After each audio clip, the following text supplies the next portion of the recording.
Good afternoon to everyone in India, and good morning to everyone in Brussels. We are now for the gathering together for the second day of the India-Europe engagement on the global economy. We have already had yesterday two very interesting and stimulating sessions.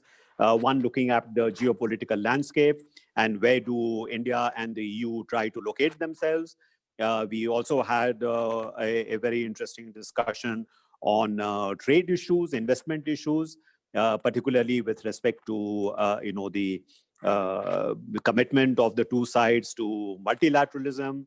What are the kind of convergences that there may be between the two countries taking this relationship forward. And today we are going to be looking at two, again, very important subjects. This session, which I will be chairing, is on engagement between the two sides on climate change, which is becoming a very major item on the global agenda, and rightly so. So we have as my co-chair Andre Sepil, who's a senior fellow at Bruegel. He will be making the closing remarks at this session. But we have two very distinguished panelists to take us through this subject in terms of how each side looks at this challenge of climate change, and are there ways in which the two sides can work together. And given the fact that also both sides are very committed to multilateralism, is there some way in which the two sides can really see ways in which we can really work together on this particular challenge? So the two panelists that we have Mr. Simone Taglia-Pietra, who's a research fellow at Bruegel. Simone is an Italian citizen. He's, as I said, a research fellow at Bruegel.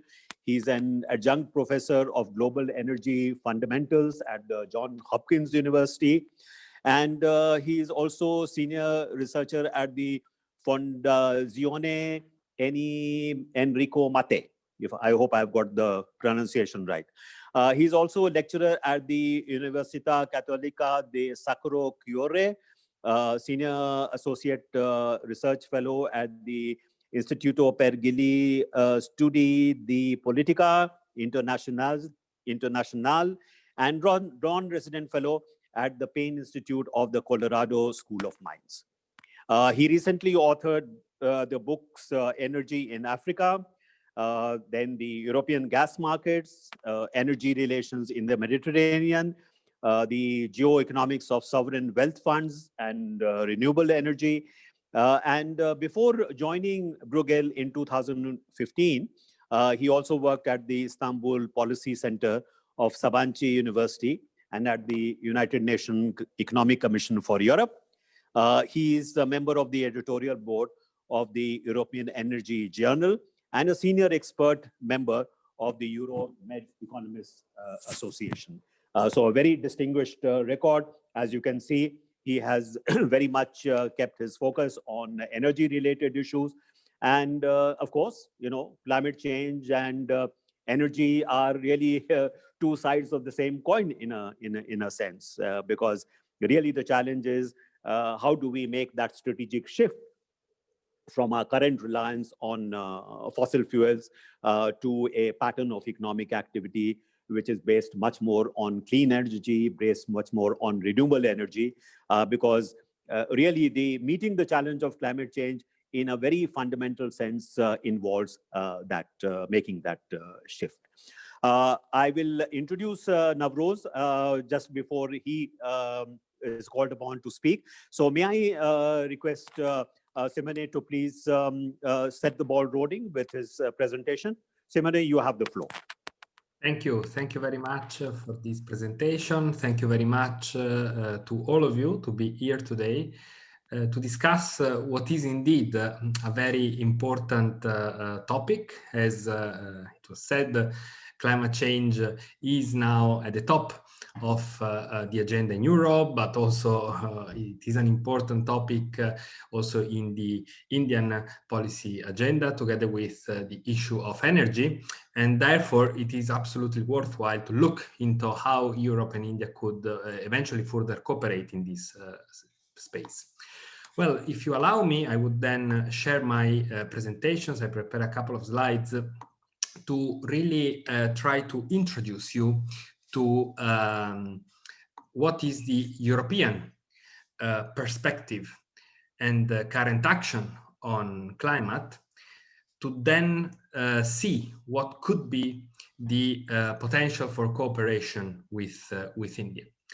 Let me start by saying that in Europe there is a very strong support in society for stronger climate action.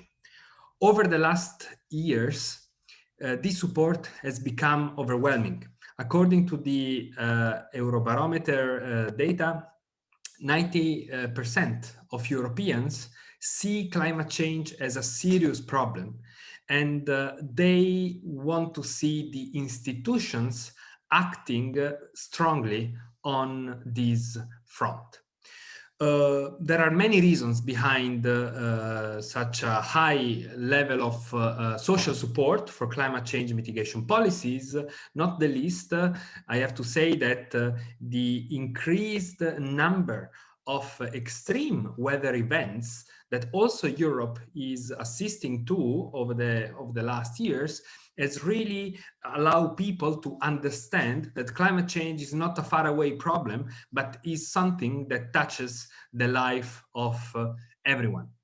So on the basis of these social, let's say, quest for more climate action, we had last year in the European elections, so the elections for the European Parliament, a very strong win of green parties across Europe. Green parties across Europe have augmented their political weight, and this has stimulated also the bigger political families, the Social Democrats and the Popular, the European People's Party, to become more ambitious on climate change mitigation.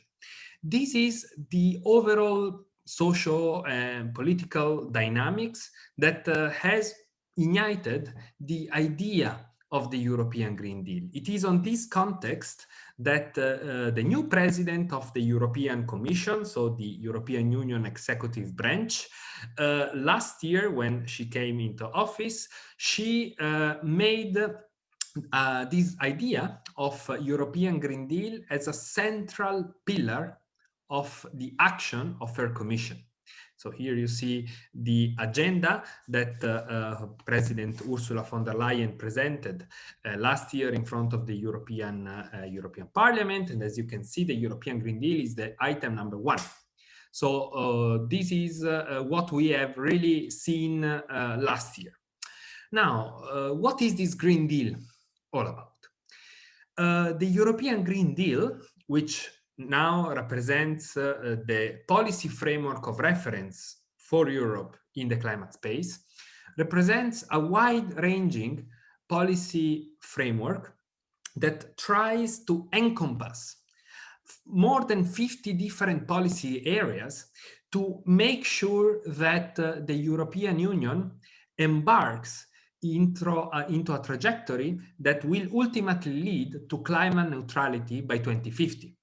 As you know, the target of climate neutrality by the middle of the century has been basically set by climate science, which has clarified that in order to avoid the most dramatic impacts of climate change, the world has to maintain the global temperature rise below 2 degrees Celsius, and most notably, hopefully, 1.5 degrees Celsius. And since the Industrial Revolution, the global temperature has already increased by 1 degree. So there is an urgent need to scale up the climate effort. And to get there, it is important to reach climate neutrality by 2050. To do that, the European Green Deal intends to mobilize green finance intends to scale up the European support for renewable energy and energy efficiency, which has already been progressively scaled up over the last 20 years in Europe, also bringing some positive and interesting developments for renewables and energy efficiency in the continent, but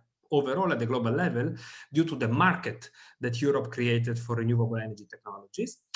But I would say that the interesting side of the European Green Deal is the fact that, as we will see later on, it brings climate policy beyond the traditional realm of climate and energy policies as such. So as you can see in this graph, the European Green Deal also encompasses policies targeting sustainable transport. So for example, the promotion of electric mobility and other sustainable means of transportation.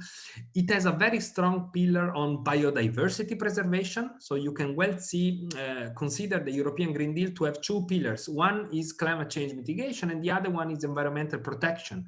And there, biodiversity preservation plays a very important role.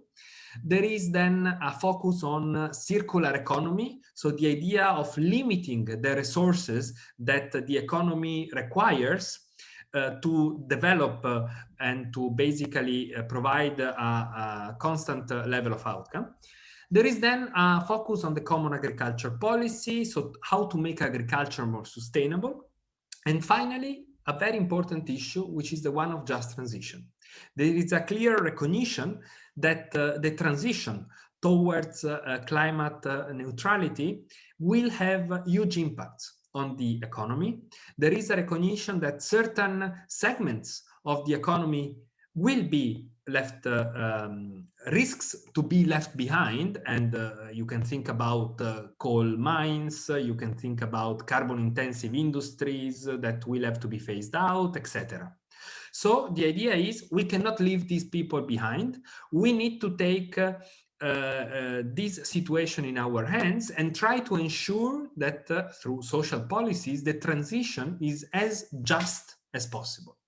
So this is in a nutshell what the European Green Deal is all about. And if you allow me to try to create a synthesis of all this, you can consider the European Green Deal mission to be the one of intelligently promoting deep decarbonization, so the target of climate neutrality by 2050, accompanying the economic and industrial transformation that this transformation will necessarily imply, because energy touches all the sectors of the economy, of course, and ensuring the social inclusiveness of the overall process. So if you unpack the name of the initiative itself, you can see, first of all, that European is not only EU level, so it's not, let's say, only, let's say, federal level, but it is a choral effort that the EU institutions have to do together with member states and with the regional authorities as well. Green is not only climate, as I said, is climate neutrality, but is also environmental and biodiversity preservation. And then the deal. The deal component clearly recalls Franklin Delano Roosevelt, New Deal. And this is the socio-economic part of the initiative, where the key pillars really are the promotion of green investments, the promotion of just transition, and therefore social policies, and the promotion of a green industrial policy aimed at turning this energy transition into an industrial opportunity. And here the example is to shift for example, energy sector from oil and gas and fossil fuels to renewables, to shift the automotive industry from the internal combustion engine cars to electric cars, and so on and so forth. The underlying philosophy, if you wish, of the European Green Deal is the one of pushing climate action beyond climate policy. And I think it is fair to recognize that this is something that Europe learned also out of negative experiences, such as the one we have experienced over the last years in France with the Gilets jaunes, when the French government tried to introduce a carbon tax in the transportation sector, which would have immediately raised the cost of the gasoline at the pump. All of a sudden, people reacted, and some of the people in France started to say, look, this is going to be unjust, because this climate policy, raising ultimately the price of the gasoline, will impact the poor more than the rich. So the distributional effects of climate policy were brought into the discussion, and it was clarified that only tackling these issues, the decarbonization process can be socially sustainable over time. And therefore, there was a reaction by the French government, but also by the European institutions overall, to design a broader climate policy, also trying to take into consideration these aspects that are really economic, fiscal, of industrial policy nature, of labor policies, and of course research and innovation, which plays a very important role in all these aspects. This is the domestic situation. Of course, what will happen in Europe with the European Green Deal could have global implications as well. If you think about the energy market, for example, the European Union represents almost 25% of the globally traded oil. It is clear that if Europe manages to significantly reduce the consumption of oil in the continent after 2030, we could expect a fall in oil prices globally. So this is just an example of how, due to its size, what happens in Europe with the European Green Deal could have certainly global implications that therefore will also interest India. There is another important global dimension of the European Green Deal, which relates to the fact that Europe only produces around 9% of global greenhouse gas emissions. It is clear in Europe that a European Green Deal only looking at greening the European economy would not represent a sufficient contribution to tackle climate change, given the current level of contribution of Europe to greenhouse gases. And therefore, there is a clear recognition that the European Green Deal needs to be promoted globally. And that's where I think we start to see potential complementarities between Europe and India in this space. Over the next years, Europe will likely scale up its global action to foster clean energy solutions. There are different tools that the EU can utilize to do so. First of all, the European budget and also the European post-COVID-19 recovery fund, Next Generation EU. The European Union has decided that as of 2021, 30% of all spending of the European Union, so the budget of the institution itself and also the recovery fund, must be devoted to green actions. This entails that between 2021 and 2027, 600 billion of euros will be made available by the EU for the green transition. We at Bruegel have had also the internal discussions also for research papers that are forthcoming on the geopolitics of the European Green Deal. And we think there is a case to devote 10% at least of these resources to export the European Green Deal globally.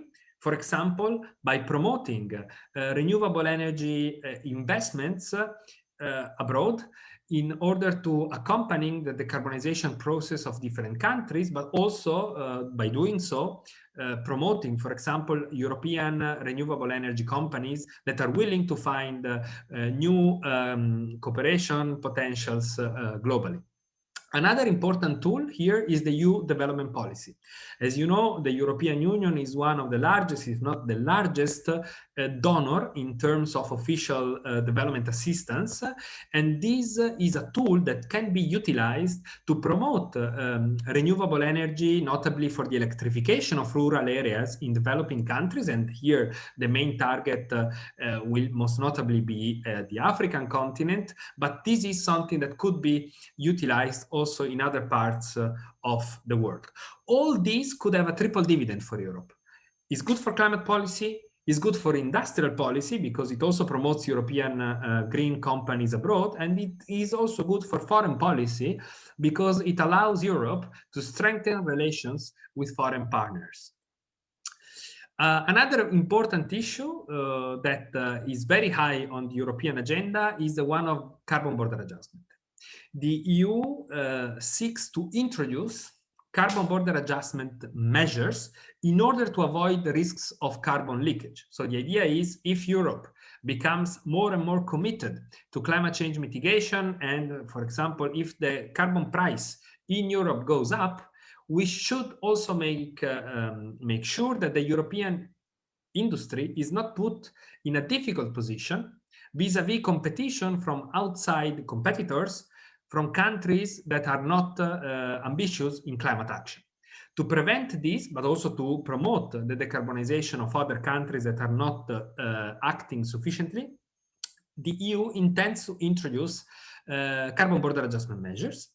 As my colleague André Sapir and other colleagues have suggested, this would be better done in a multilateral manner. So rather than imposing this measure unilaterally, and therefore here there is scope to cooperate with other players, other countries in the definition of these measures, also in the framework of the WTO, of course.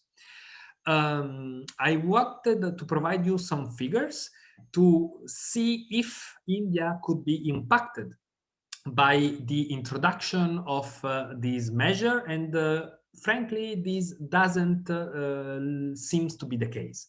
If you look at the most carbon-intensive goods that Europe imports and are the goods that are likely to be subjected to these carbon border adjustment measures first, because these will not apply to all imports at the beginning, you see that countries that will likely be most affected are Turkey, Russia, Algeria, China, and Norway, but India is not exposed to Europe with this regard, and therefore I do not expect India to feel the impacts of an eventual carbon border adjustment measures imposed by Europe as other countries that you can see in this chart. To conclude, the EU and India have tried for years to set up a climate cooperation framework. We had in July a virtual EU-India summit, the 15th edition of the EU-India summit, and there was a general agreement on the need to further strengthen the climate cooperation between the two blocs. There are initiatives ongoing, such as the Clean Energy and Climate Partnership, the International Solar Alliance, wanted by France and India. There is the International Platform on Sustainable Finance. There are other areas that, according to the declaration, should be pursued, such as biodiversity cooperation, sustainable cities, circular economy, etc.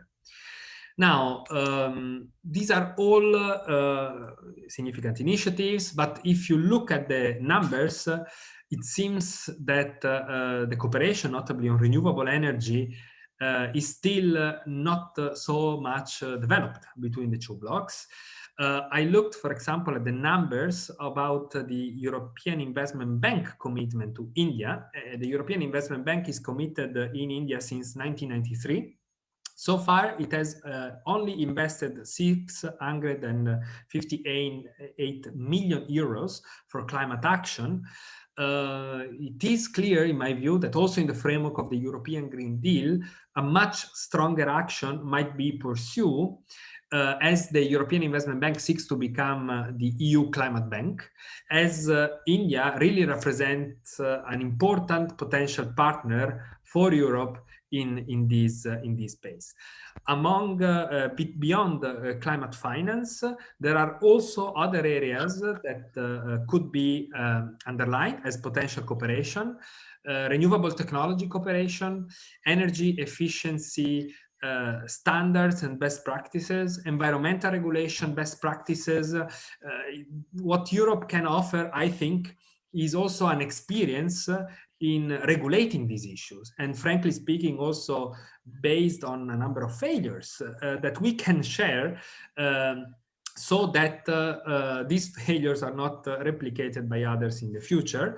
And there is really the case for mutual benefit from having such an exchange, which honestly, I think tends to remain very high level political today, and could really become far more operational and therefore impactful as we move forward in this field.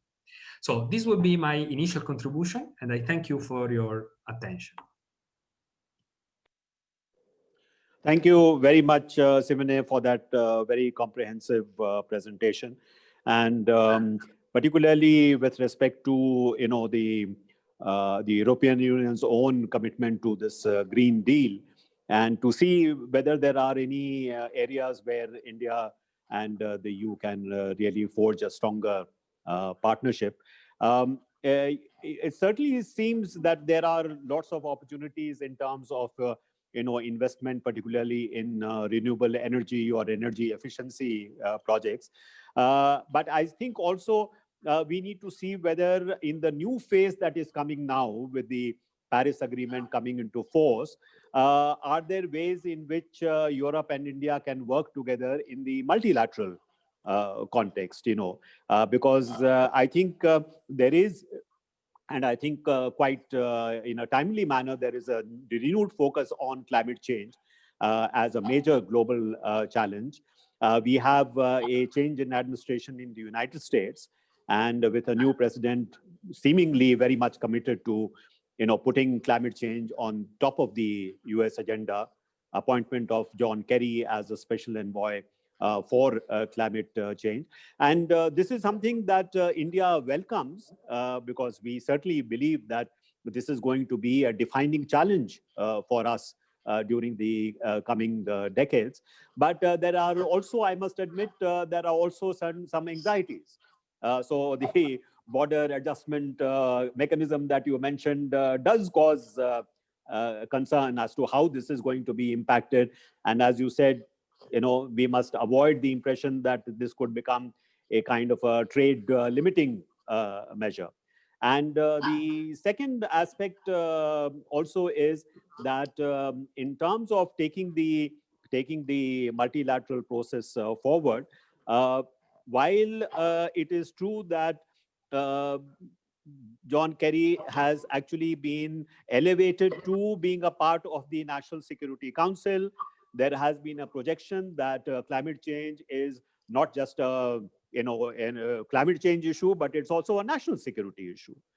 And if it is a national security issue, then there are some other considerations which also come in, and that could change the nature of the manner in which we deal with the issue of climate change. So those do raise some anxieties. And I think that in terms of the engagement going forward, while we are looking at opportunities where India and the EU can really work together on clean energy, on renewable energy efficiency, for example, and I'm very happy that you have actually put it in the context of the broader ecological challenge. That is climate change, not just as climate change, but climate change as part and parcel of a larger ecological challenge. So biodiversity, for example, environmental pollution, for example, they all sort of tie in with the challenge of climate change. So it is really worthwhile looking at this in that in that larger context. And that is also something that we find here in India. We are beginning to realize that we can't just focus on climate change as climate change. It is so much linked up together with issues of environmental pollution. It is linked with the issue of biodiversity loss. So we have to look at this in a much more comprehensive manner. So thank you very much for that presentation, and I hope that as we go forward, the international and the multilateral aspect also is something that that we can address. So thank you. We now have, of course, Navroz from the CPR to make his presentation. Let me just also mention here that we have, I'm chairing this particular session, but I'm a co-chair, and my very distinguished co-chair is Andre Sapir, who's a senior fellow from Bruegel, and someone who has been associated with the European Commission for a long period of time and has been addressing many of these, global issues over this extended career that he has had. So, Andre, also welcome to you as a co-chair. Andre will be making the closing remarks at the end of this session. Also, I would like to just mention that the Q&A box is open. So you can please pose your questions there, which I will try and take after the presentations have been done.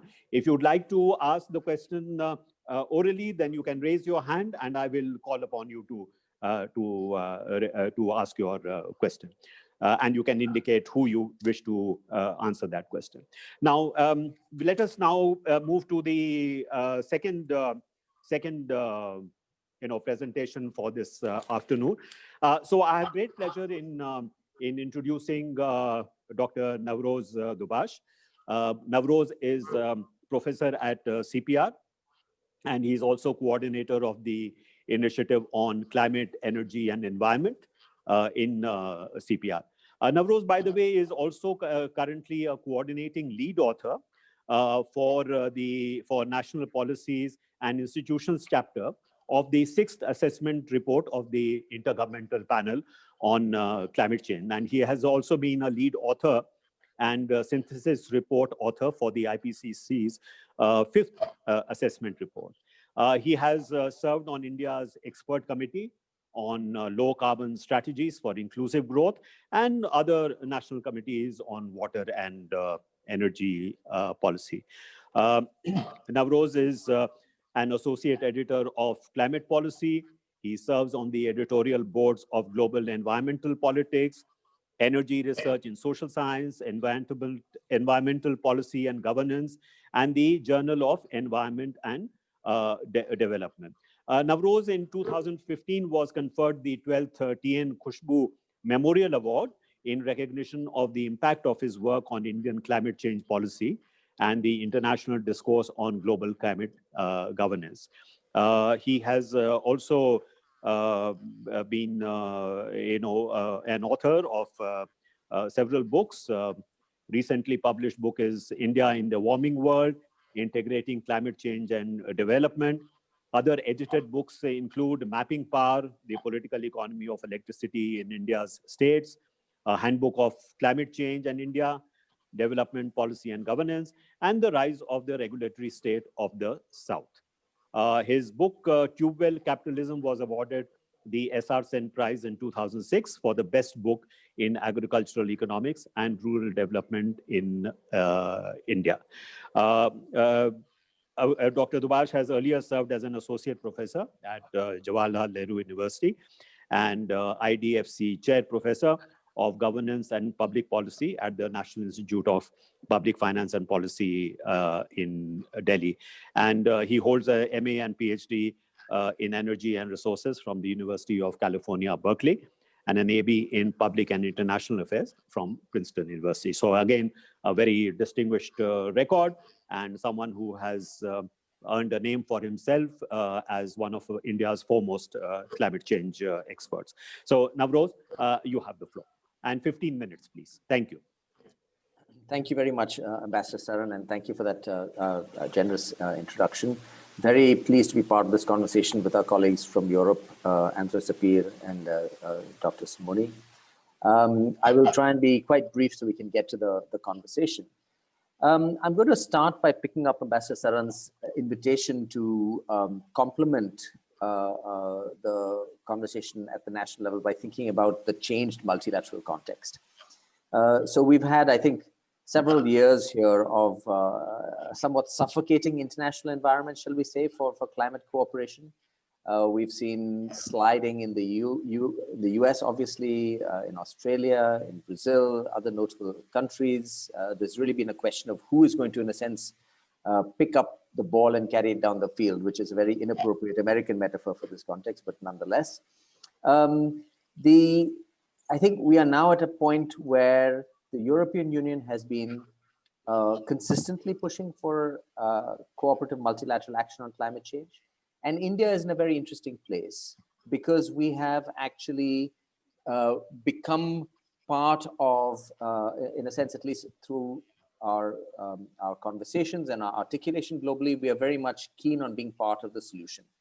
But that part of the solution has to take cognizance of India's development challenges and so on. So India, in a sense, has aspects of our position that link back to the past. India is, at the end of the day, a country where development priorities are extremely large and politically much more prominent by contrast with what we just heard about the European Union. But at the same time, there's much greater recognition that climate change is a serious issue for India. And of course, we have a potentially open environment in China. So how can the EU and India work together along with other sort of countries as a coalition to take this forward? I'm going to sort of address that, and I'm going to come back to that in a minute, but I think the first point on that, to make sure that India and the EU are working together on this, is for us to have a conceptual understanding that is shared about what progress on climate change looks like in our respective regions, and what key terms like ambition actually mean. Right? So I just want to come back to that in a minute. That's where I'll sort of pick up this conversation, but I want to flag this. What do we mean by ambition? Before I go there, I just want to sort of reflect what Dr. Taglia Pietra said and talk about what India has been doing, not in as much detail, because I think the story is reasonably well known and the EU has new developments. But in India, our approach has really been an approach that rests on looking for opportunities to reach development outcomes while simultaneously shifting to a low carbon future. It's a co-benefits based approach. It's opportunistic in nature. And we have found big opportunities, in particular around renewable energy, in particular around energy efficiency, to some extent in areas like urbanization, and all of this wrapped up in a carbon intensity target, which is articulated in our NDC. So our approach has been opportunistic. It has not so far been strategic in the way in which the European Union is trying to pivot to a more strategic all of economy kind of redirection. But I think that India is actually ripe for that kind of pivot as well. So coming back to I have three broad sets of points that I want to cover. The first is about this question of, are we on the same page in understanding the nature of the challenge and the opportunity, which I think is important if we're going to be multilaterally pushing in the same direction towards both more ambitious as well as a better implemented Paris Agreement. And I want to flag one area where I think we need a little bit more conversation. When we hear the Europeans talk about climate ambition, what we're hearing increasingly is the articulation of, a few years ago, it was about a peaking year being articulated relatively soon. And the discourse has shifted now to talking about net zero targets, right? So ambition is, a good marker of ambition is a net zero target. And along with that, an indication of what the benchmark is in the interim. So the European Union's 2030 target of 55%. The UK has now come up with a 68% target, which is quite impressive. So the net zero story, as well as some sort of interim, that is in shorthand what globally is being constructed as ambition. And of course, China has recently come out with a net zero target of its own, I think by 2060. And the debate in India is, would it be useful for India to come up with a net zero target? And is the global expectation that India would come up with a net zero target? So I want to be a little iconoclastic here and suggest that a unitary focus on ambition equals net zero is probably misplaced, both because it will be hard to sustain politically in India, but more important, I don't think it actually does the job of moving India rapidly in a low carbon direction. Let me try and explain what I mean. And where I'm going with this is to articulate the need for a broader understanding of what we mean by climate ambition. Right? We need to have different ways of thinking about this. So what does India need to do really to shift to a low carbon future? I would suggest that the situation in a country where we have not locked into a lot of our emissions as yet, where we have a lot of development yet to achieve, is different from a country like the EU, where the impetus is to decrease as fast as possible.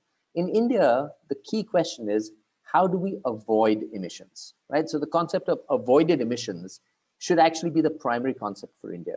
How do we manage to get the greatest development with the least carbon and avoid emissions in doing so? How do we avoid doing what China did between 2005 and 2015, which is this steep increase in emissions at the same time as they had steep increases in GDP per capita, right? We need the latter without the former. Avoided emissions, I would suggest, means thinking about how we are building our economy. What are our cities going to look like? How are we going to provide jobs for the millions of people who are entering the workforce? How are we going to construct our buildings in a way that don't lock us into a high carbon future? So there are a set of structural changes we have to bring about. And those structural changes have to start now, because we have to really front load action to avoid this lock-in. So avoiding lock-in has to be the key phrase. Now, net zero, a net zero target 30, 40 years into the future, if we take a page out of, say, China's book, doesn't actually help us envision how you avoid emissions now. So I would suggest that we need a more elastic concept of what ambition is. To say that for some countries, it's going to be sort of about a net zero target, it's going to be about rapid absolute reductions. For other countries, what we really need to see is sector by sector transitions, where you're locking in a low carbon future and locking out a high carbon future. And those sector by sector conversations are politically much more likely to carry water in India. What is the transition we're looking for in our electricity sector? What are we going to do with our transport corridors? What are we going to do with urbanization patterns? Those are conversations that we can have, and they are politically more tractable, because you will not get the same kind of opinion poll results in India that you will in Europe, with 93% saying climate change is the #1 issue. Climate change is very important, but it will be articulated and understood in terms of its impacts. So it will be the effect of climate on agriculture, but it'll show up in opinion polls in terms of concerns about agriculture, or in terms of concerns about cities flooding, right? Or in terms of concerns about storm damage. So there is a sort of a once remove. So in India, politically, as well as in terms of our articulation globally, we need to think about a more flexible way of talking about ambition. So this is sort of the main kind of conceptual point I want to make. And I will also say that there are also differences in the governance styles. So the European Union works well when you have this EU directive, which is then followed by national implementing policies or national laws and so on and so forth. Just to make it to underscore the point, India's carbon intensity targets have not actually driven much change in India. What has driven change are domestic targets that preceded the intensity target. So in India, our change is not driven necessarily by what we project to the international community. What we project to the international community is layered on top of quite ambitious domestic targets, right? So forcing a net zero conversation when it runs against Indian domestic politics, I think will be counterproductive in some ways. So I want to put that out there. There are different ways of defining leadership around climate change, And if India and the EU are to get together and be joint leaders, we have to have a more elastic concept of what ambition means that encompasses some of the ideas I've just put forward. Let me then turn to a few more specifics. There are a couple of hot button issues, which Ambassador Saran also mentioned, and probably the border carbon adjustment debate is a big one. And I look forward to actually finding the paper that you mentioned that Dr. Sapir has written on suggesting that a multilateral approach to border carbon adjustments might be a good way to go. And I apologize, I haven't seen that yet. I look forward to reading it. Two observations here. My understanding of the economics literature is that so far, the European Union measures, including the carbon price, have actually not resulted in very much leakage. So the argument that a border carbon adjustment is required because of leakage, I'm not sure that the empirical evidence or the modeling evidence really exists to back that up. I suspect that part of the argument is really a domestic political argument about domestic industries and the need to feel that they're not exposed to unfair competition. So I think we should be careful to unpack these two things, right? If it is actually an argument about domestic industries and it's not an argument about leakage, then we need to design the mechanism in such a way that separates those objectives out. It is possible, of course, that as the carbon price goes up, the risks of leakage will increase. But I think we have to be very careful about the grounds on which we are talking about this. And I would agree that a multilateral conversation is important. And here, probably bringing the Americans in is also necessary, as this is also part of, I think, President-elect Biden's platform.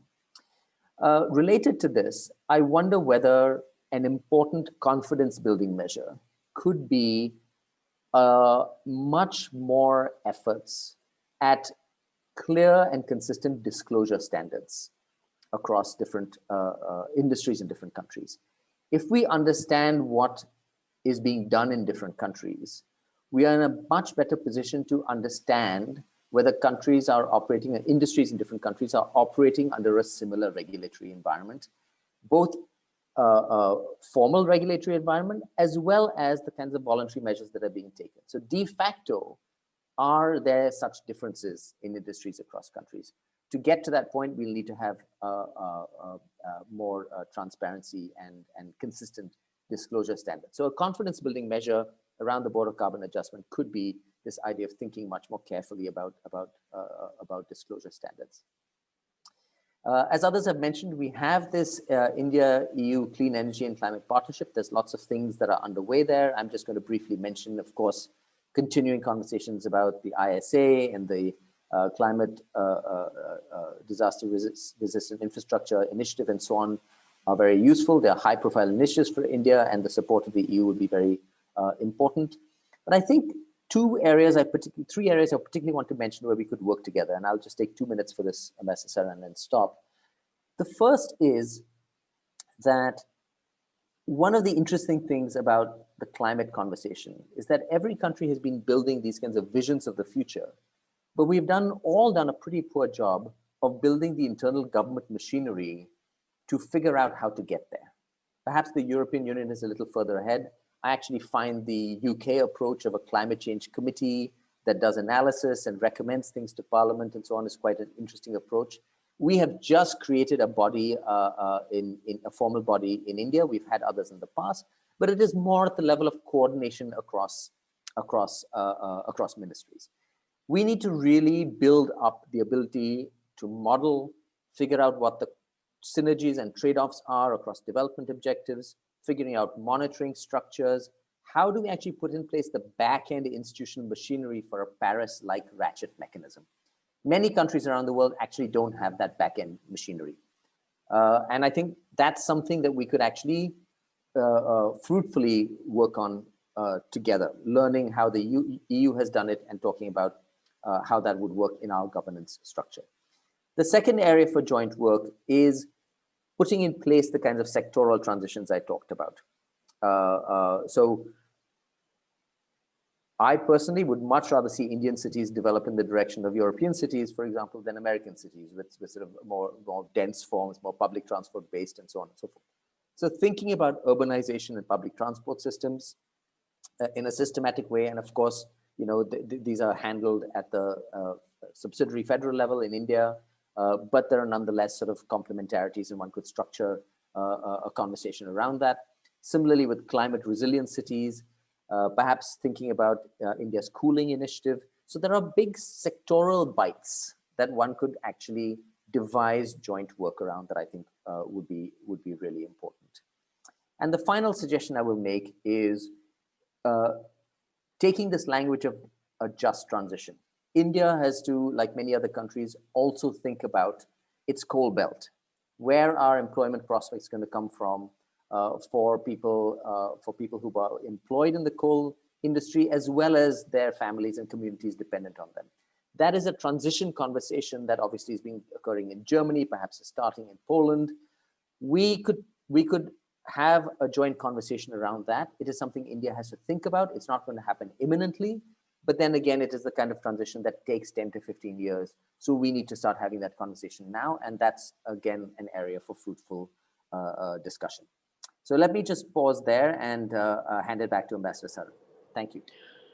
Thank you very much, Navroz, and I must particularly thank you for giving us an Indian perspective in terms of what the climate change challenge means at the Indian end. Our challenges are very different from what, for example, Europe or the United States may be facing. Also very different from what China is facing.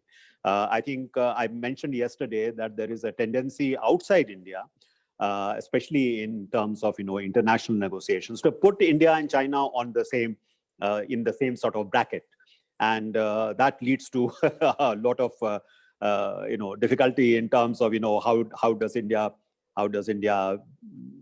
hope to play some kind of a constructive role, because it is constantly being benchmarked with China with regard to many of the issues. You mentioned the coal issue. Just to also point out something that you yourself have drawn attention to, that if you really look at the coal story in India, I mean, the sort of ambition to have 100,000 megawatt of additional coal-based thermal power, now it seems nothing like that is going to happen. I mean, in fact, it is in a sense it has plateaued, and several of the older coal-based thermal power plants are actually being closed down, are being retired. I think even if we are not talking about, say, a carbon market, the fact that India has for some time now in the Indian context, a fairly large cess on coal, which if I'm not mistaken is about 400 rupees per ton, which is quite large. So in a sense, there is a sort of disincentive in terms of using coal as a source of power. So I think one should also look at the ground situation in terms of when I find a great deal of this observations in the international discourse that India is going to be a big problem going forward because of its dependence upon coal, where actually I see that there is not much going in that coal story. So perhaps some nuancing is necessary, and that kind of nuancing can only come if we are going to have a much more sort of a deeper engagement with our partners, both in Europe as well as the United States of America. Because I think going forward, my sense is that since everybody is looking for what is that one big thing that we can do on climate change, the coal story is going to be probably at the center of this international narrative, and how we handle that as India is going to be very important. So I think that's something that we should look at. What I will do before getting on to the question and answer session is to now ask Simone, having heard what Navroz has had to say, in the next maybe 3-4 minutes, would you like to respond and see whether there is some additional comments that you would like to make? And I will do the same with Navroz just after you have spoken. Simone, you have the floor. Thank you. I have to say that I completely agree with the framework of understanding that Navroz built. We should be very clear while sitting at the EU-India climate table that priorities are by necessity completely different, in the sense that it is clear that while India prioritizes development targets, the EU might have a different perspective, and therefore putting climate first due to a number of different reasons that are domestic, and therefore this is, in my view, a necessary starting point to understand each other's position. And I think, honestly, that this is also fair due to the common, to the principle of common but shared and differentiated responsibilities that link to the historical responsibility of Europe also in having created the problem of the build-up in emissions. I largely agree with the need to find this co-benefit approach. And I really think that the key to also sell this action domestically is the one of showing to people, this also is the case in Europe, the local impacts. We need to clarify that whatever we do for climate change mitigation, at the end of the day, cleans up the air that our kids breathe every day. That is the way to make this transition socially acceptable. And this is something that people could see in their daily life, while talking about climate change might indeed not be perceived as an urgent issue for the individual life.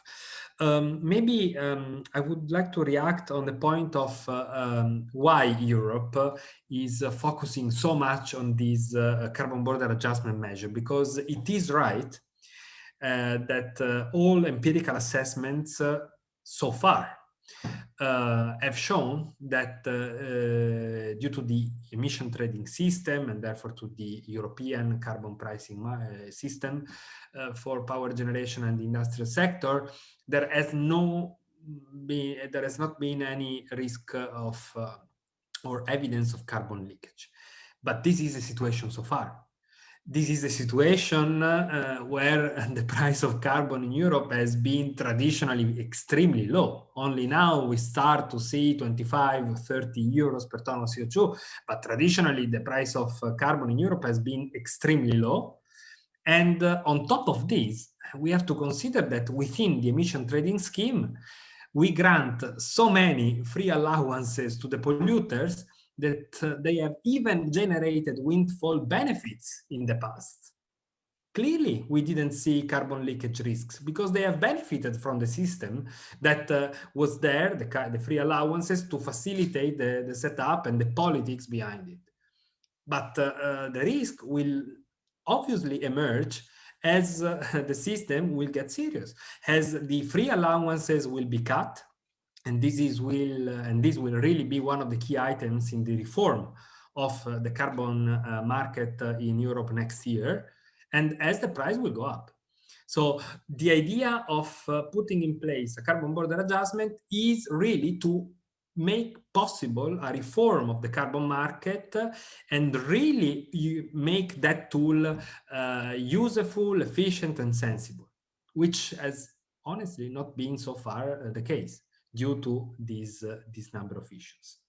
So I would really expect Europe to, in 2021, to come up with proposal of carbon border adjustment, reach out to the US administration, because this multilateral dimension is of paramount importance.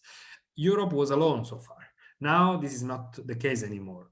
As you said, in its climate change and environmental justice program, Joe Biden has pledged to introduce carbon border adjustment measures in the US, not as a result of higher carbon pricing, because as we know that it's not going to work in the US, but as a result of stronger environmental regulations domestically.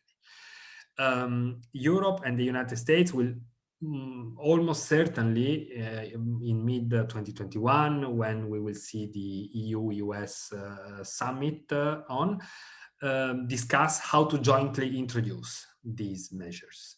I have no doubt that that will go forward.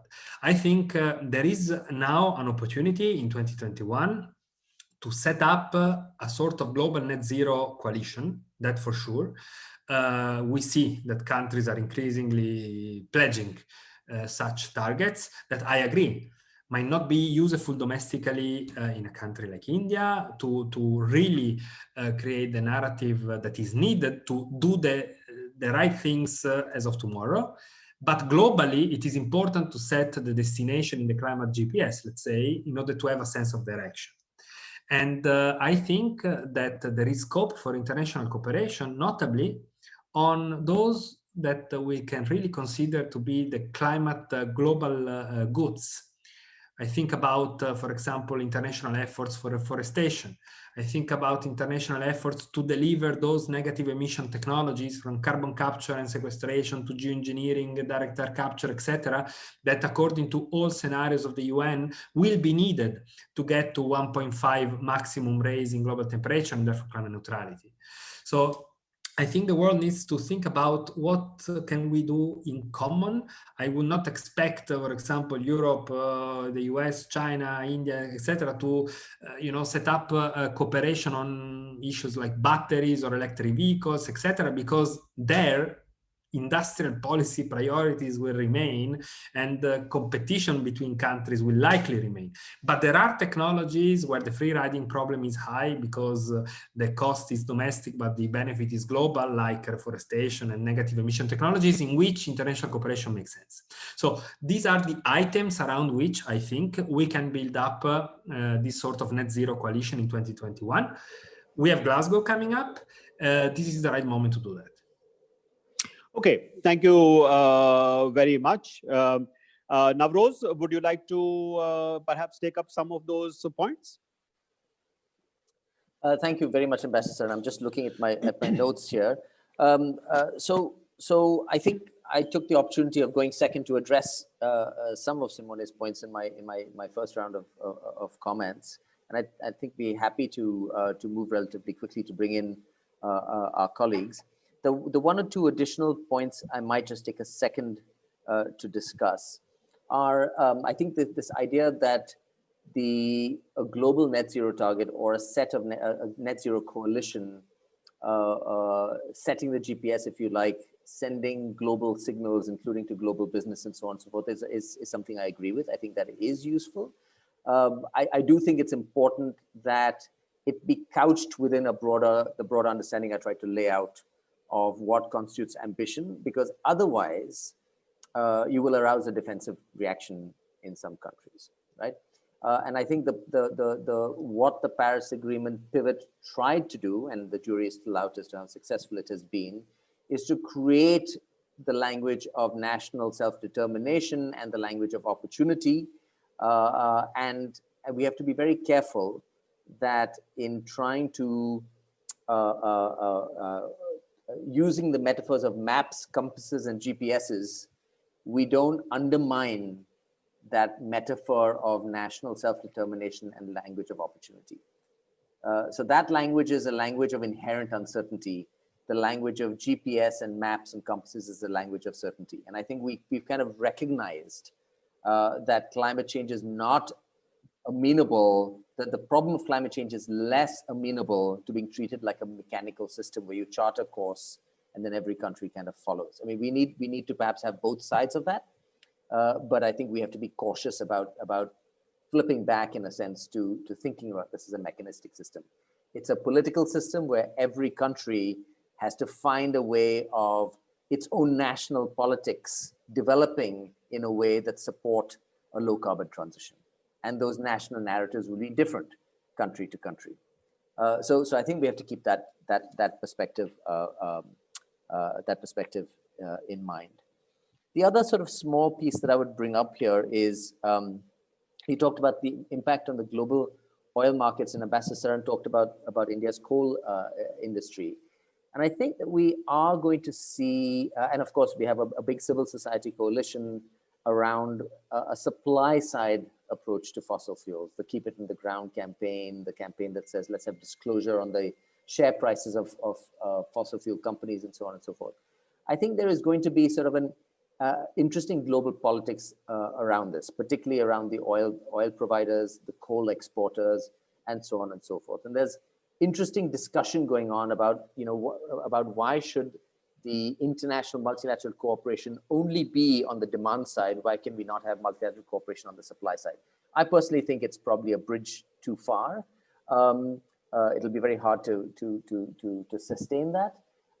But I do think that the understanding what the contours and the disruptions of economies for which fossil fuels have been a huge component, how that then gets unraveled and what that means for those economies.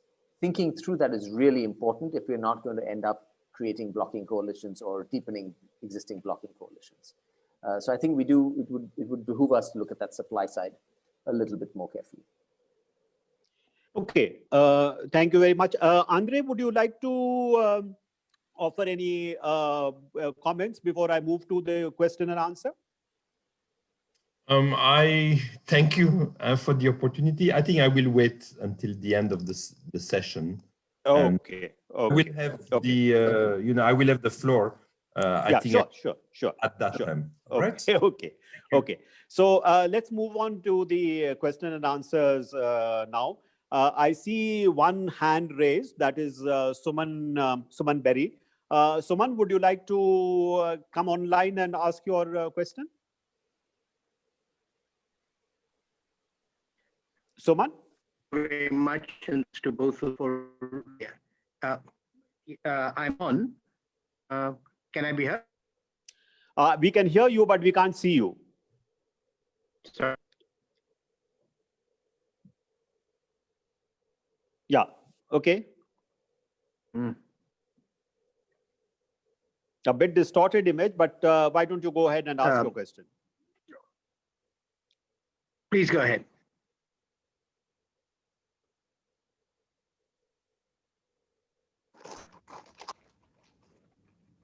Yeah, Suman, we are waiting for you. I think Suman is having connectivity problems, so we can. Okay, so let me go to some of the other questions while he's getting his line again connected to us. So there is a question that has been asked by Nimi, which is to Simone.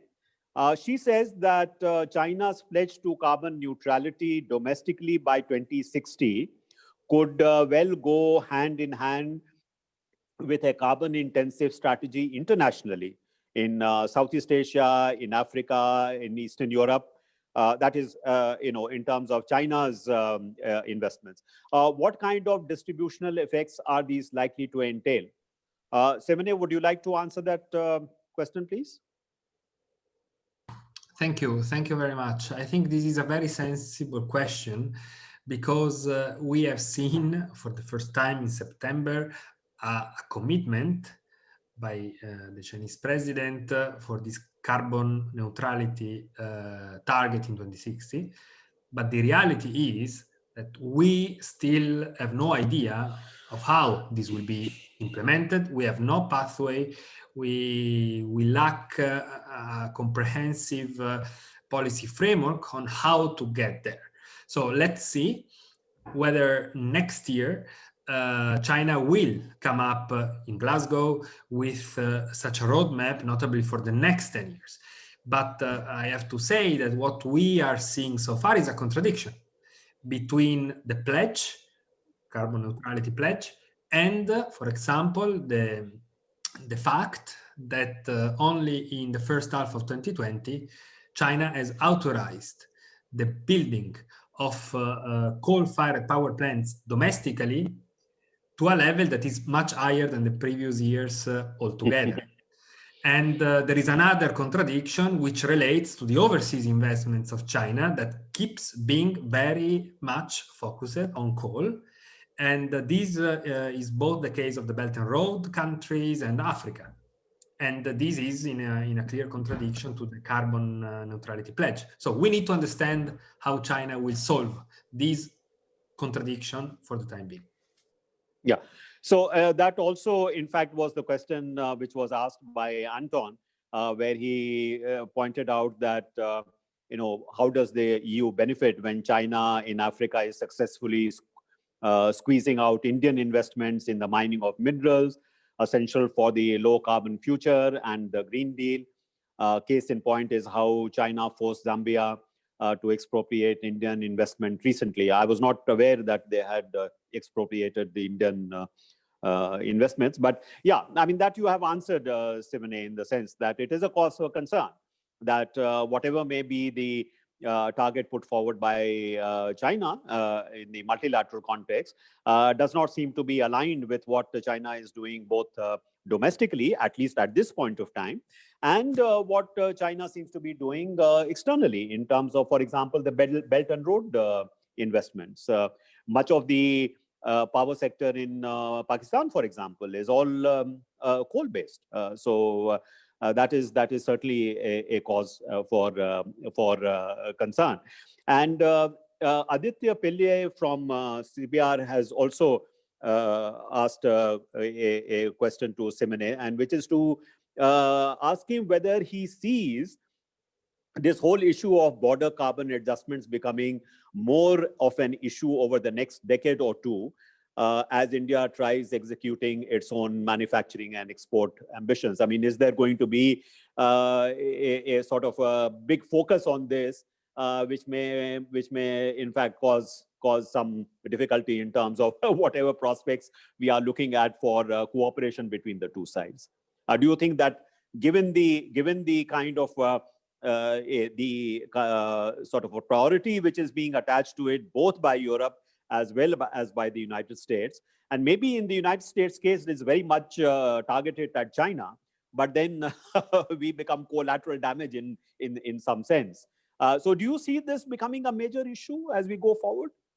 But according to the evidence we have so far on the role of India as an exporter of carbon-intensive goods to Europe, I don't see this being a risk, simply because current trade numbers tell us that India is not exposed in terms of the limited carbon-intensive goods that will be subjected to them for the time being. So my answer would be no. I also want to flag the issue that I would expect any carbon border adjustment measure in Europe to also have exceptions included for developing countries.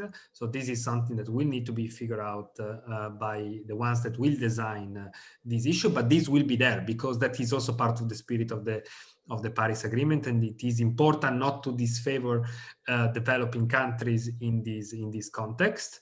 So I would actually not see urgent, imminent risks for India from that measure, honestly. Yeah. Okay. So let me turn to another question, and this is from Daphne, if I am not mistaken, from Turkey, who says most global climate negotiations are being done based on emission projections and with production per capita calculations. But though the production is being carried out in the global south, most of the consumption is being done in the north because of climate change. And it's been pointed out that a child, for example, in the US consumes 175 times more carbon than a kid in Bangladesh until the age of 6. So, is it possible for us to shift the global negotiations towards a framework which is based more on the consumption end rather than on the production end? Is that something which is possible? Navroz, would you like to take that?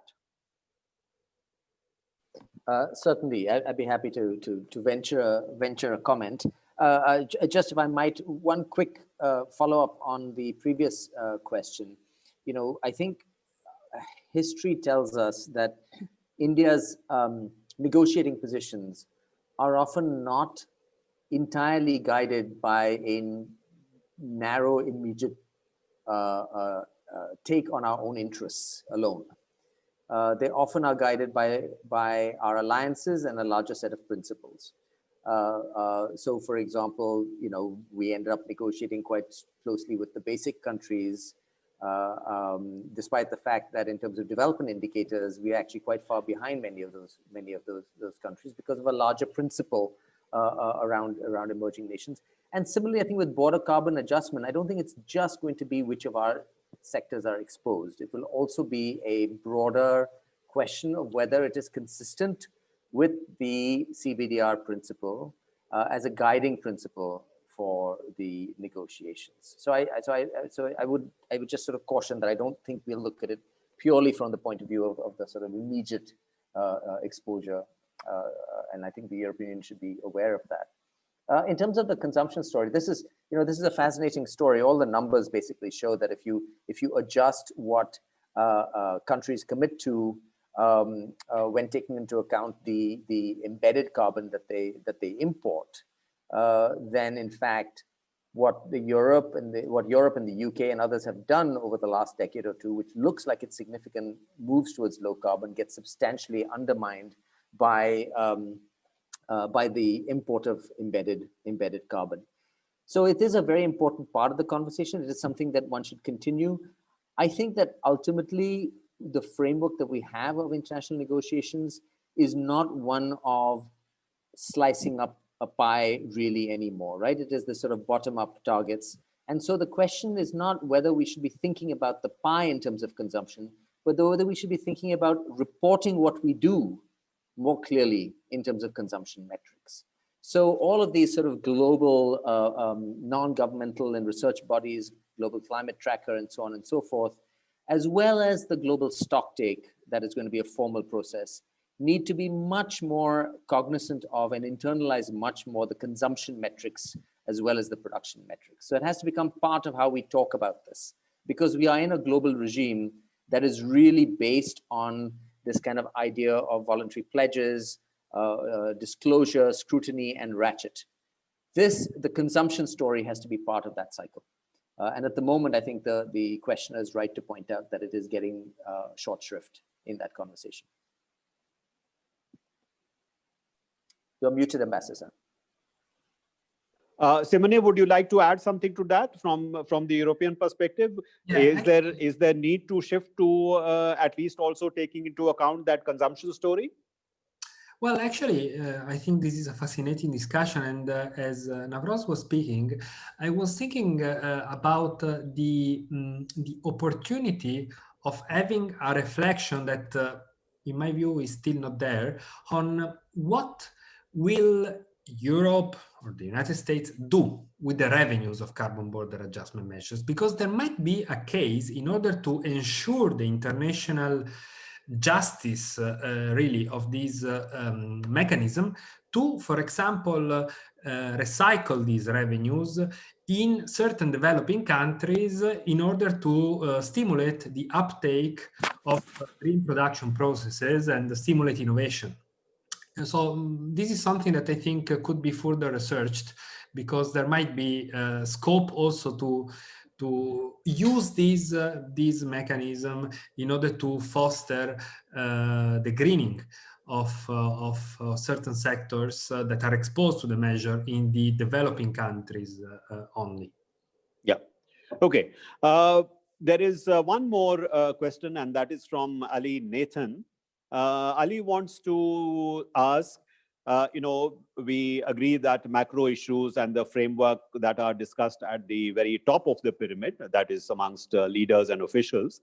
But, for solving any of these large global issues, it is also very important to have engagement at the very bottom end of the pyramid.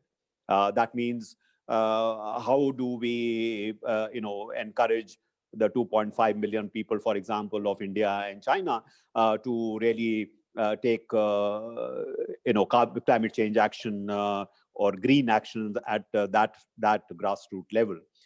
So the question being asked is, how can macro top-level policies and framework be made accessible and acceptable to the common person? How do we provide that connect between what we are doing at the very top level say, for example, in the multilateral negotiations at the global level. How do we connect that with what is really important, what is really the concerns at the very lower end of the pyramid?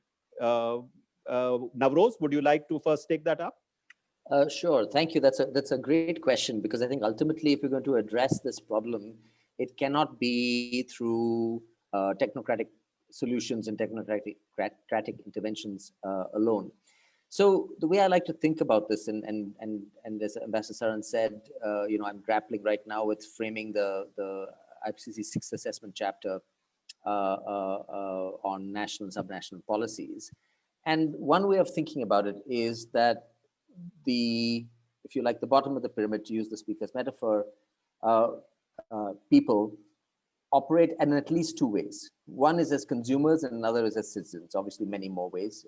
But as consumers, there are various choices that one can make about consuming, about buying green products, traveling less, etc.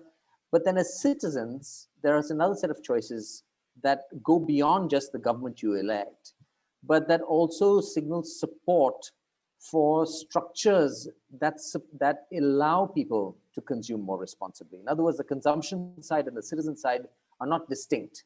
So people are more likely to avoid driving in a car if they have effective transport systems, or if they have cycling paths, right? So you have to mobilize, so people have to mobilize as citizens in order to support a certain consumption lifestyle.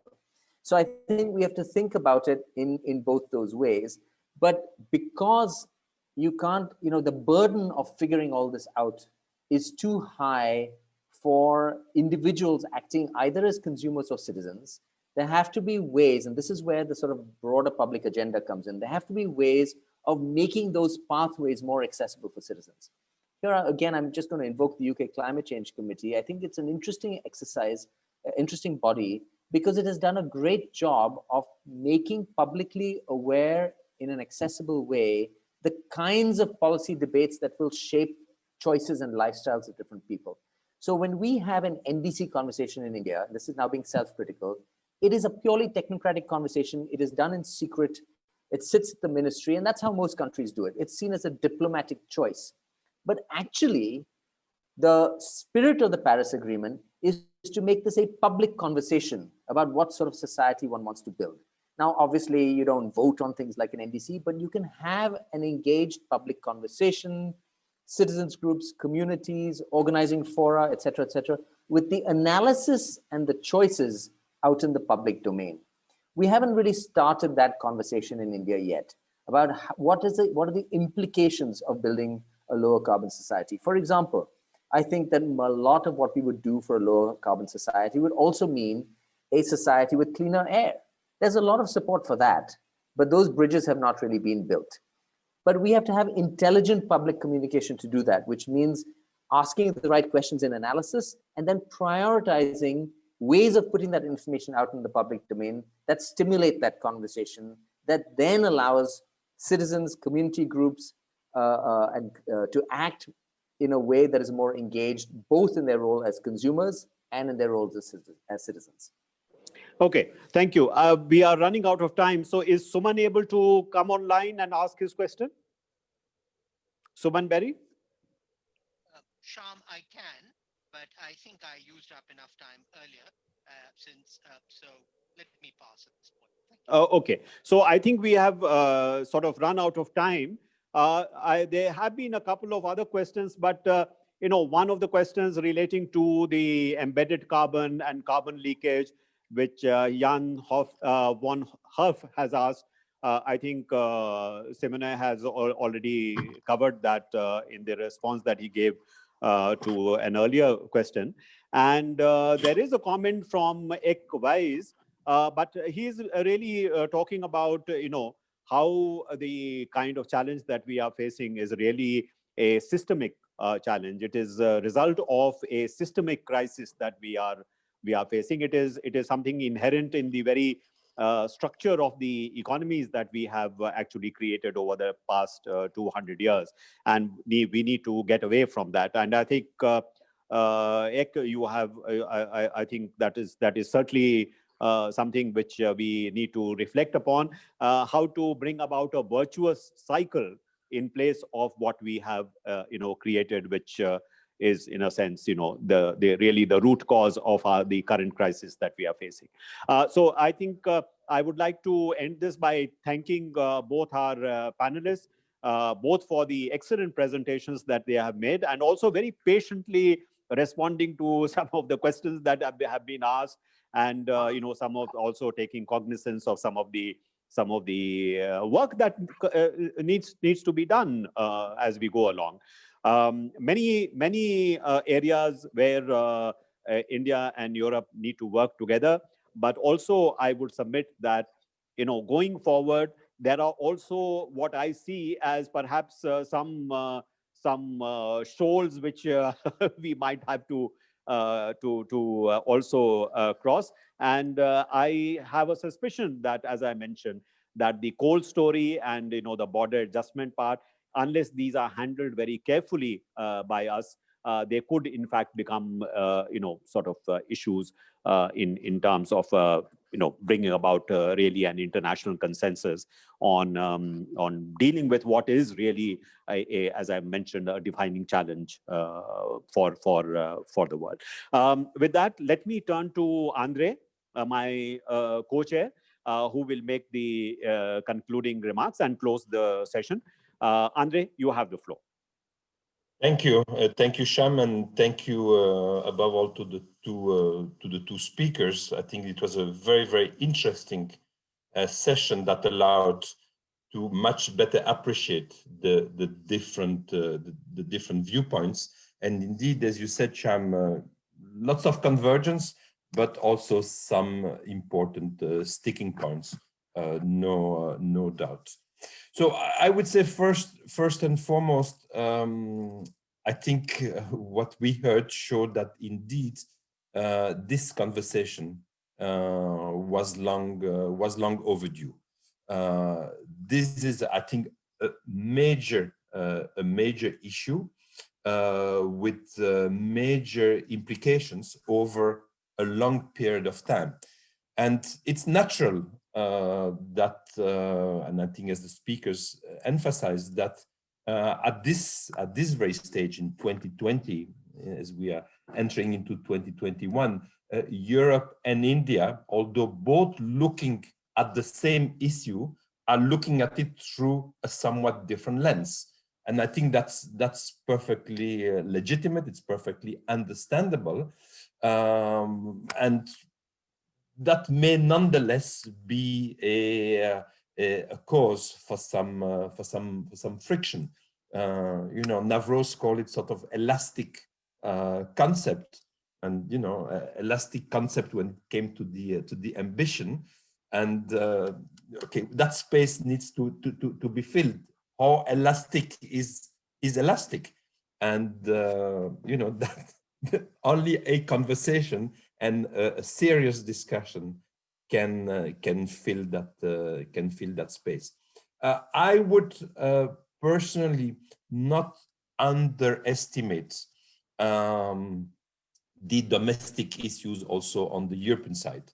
I very much appreciate what Simone indicated in his very first slide, with this sort of 90% support for the European Green Deal. And I think that indeed, and especially on the part of younger citizens, there's a very strong support. And I agree that the wins of the Green parties, not only in the European election, but also in a number of domestic elections, does indeed show that there is this strong trend. Nonetheless, there are sections, you spoke about coal in India. You don't even have to get to coal and to Germany and to Poland. There are many other sections in Europe, and the Gilets jaunes movement in France was certainly a reminder of that when it comes to measures, implementing measures, not just sort of a principle, a goal which is widely shared, but when it comes to the actual measures, there are also distributional issues and support may be less. So I would not at all underestimate the fact that in Europe, there are domestic issues.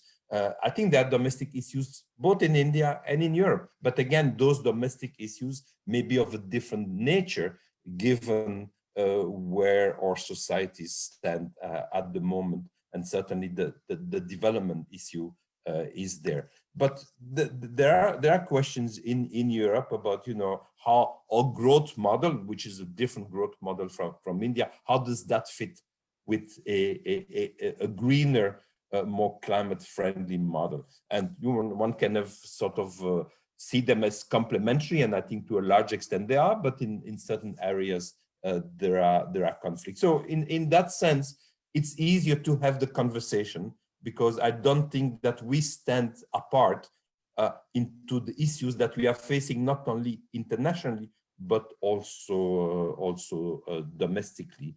Now, yes, there are a number of, you know, maybe one point that I was called upon to say something is the carbon border adjustment issue. As you know, now the term, the official term in Europe is CBAM, Carbon Border Adjustment Measure, not tax, but measure.